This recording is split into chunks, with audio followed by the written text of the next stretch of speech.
Wow, never a dull moment in the markets. Hey everybody, Dave Bartosiak here for another one of Dave's Daily Dives where I dig through the major stock market charts of the day.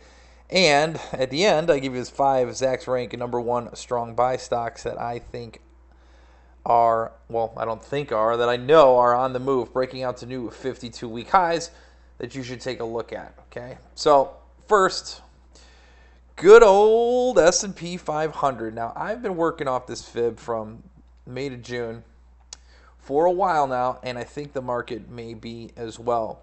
Today's action, fueled by any number of things. I suppose you could say it kicked off with the Gary Cohn rumors that he might be leaving the administration and resigning his post, therefore causing, I guess, or further reiterating the disenfranchisement of the GOP with Trump. I'm hoping it's a little bit overcooked here. Nonetheless, it caused selling today, and we took out the lows of last week and got down to this 23.6 of the May to the June move. So there was some reinforcement here. So that's actually good to see that we came down to a technical level on the S&P 500 right there, 24.30. Now it's going to be interesting to see how it happens, the rest of the week, or tomorrow rather. What ends up going down with the S&P. But as for right now, that 24.30 rather, support.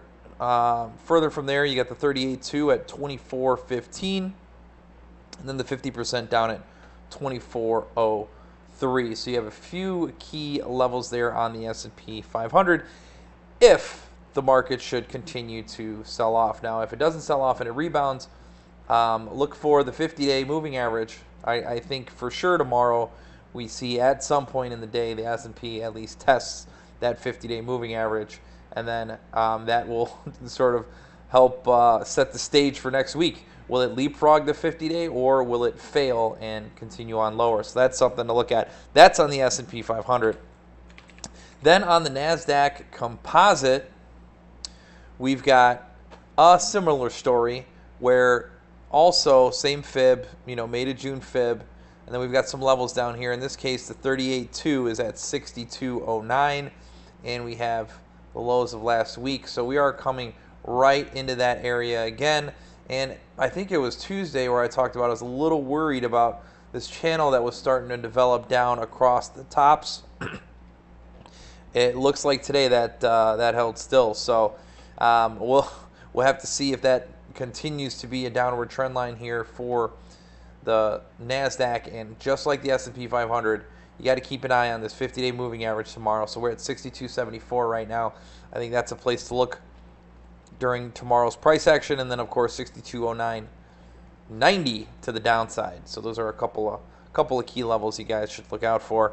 Of course, with all this volatility, we got to talk a little bit about the VIX and see the reaction that it had. So last week, the famous spike in volatility, and I was telling people that I'm here to short World War III, so that's what all these worries were about. Now what's this worry? Short Civil War II?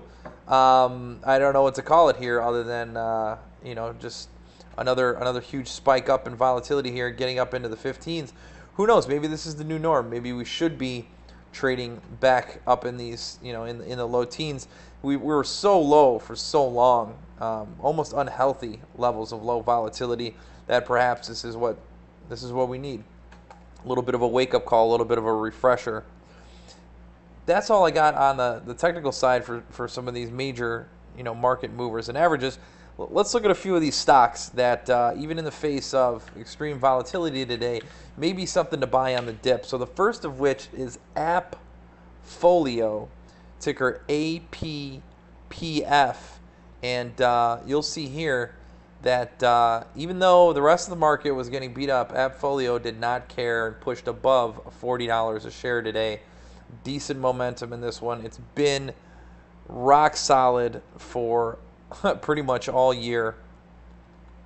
has come down to test the 50-day moving average on a few occasions, but the last time that happened was October of this year, so it's been very strong. This is a cloud-based real estate services company, property management pretty much. So that's AppFolio, ticker APPF.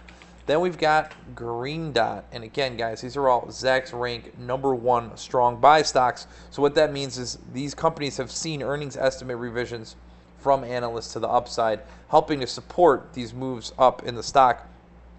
Again, here we have a leapfrog of the 50-day moving average, found some support in December and support recently in August. Nice gap up there, and now this thing is off to the races. So looks to be something that you might be able to chase. Maybe the swing low here underneath there. You can put your stops, just kind of grab on and hold for dear life. That's Green Dot, GOT. Then you have LPL Financial, so the independent brokerage, and they've been on a slow and steady kind of chopping higher sort of move. There have been several retraces down and around, flirting with this 50-day moving average. So you do see how this interacts a lot differently than some of the other stocks that we've covered, in that it has a tendency to flow along with that 50-day. So you might want to wait for a retrace a little closer to that 43.5 area versus chasing it up here in the 46s. Again, LPL Financial, ticker LPLA. Then we've got MSCI, which ticker is, well, MSCI. Big gap up in February, big move in February. You have this sort of lone, huge wick to the upside. It took a while to get tested again, but if you put that over to the current price action, you'll see that we're in there. So now I think this is providing some justification to that stock price. Couldn't quite maintain that level in March, but now after a series of estimate revisions, retraces to the 50-day where it found a bid, including the most recent one just a few days ago, I think things are okay here. So if you do want to buy this, just put your stop south of the 50-day moving average. Give yourself a nice little risk versus reward there on MSCI, ticker MSCI. Then we've got Pilgrims Pride, ticker PPC as the last one I'm going to show you here. And again, Zacks Rank #1 strong buy stock. And it's been a series of broad moves. So throughout April, or late April throughout May and June into early July, really went under some pressure here on shares of Pilgrims Pride, but since then has broken out to the upside. One of my favorite things to do in this scenario is draw a little fib, and you can see from the lows here to the highs, draw your retracement levels, and you see the 61.8% retracement at 2059, basically intraday, came down to test. Now what I love about using this is that I can go ahead now and draw myself a fib extension level. So this is the retracement in the negative direction, that I can push positive, see where a retracement might, where an extension rather might take us. So you could do the 38.2% extension. That would be sort of the first layer of resistance potentially, and that sits at 29.73, well above the current price action at 28.03.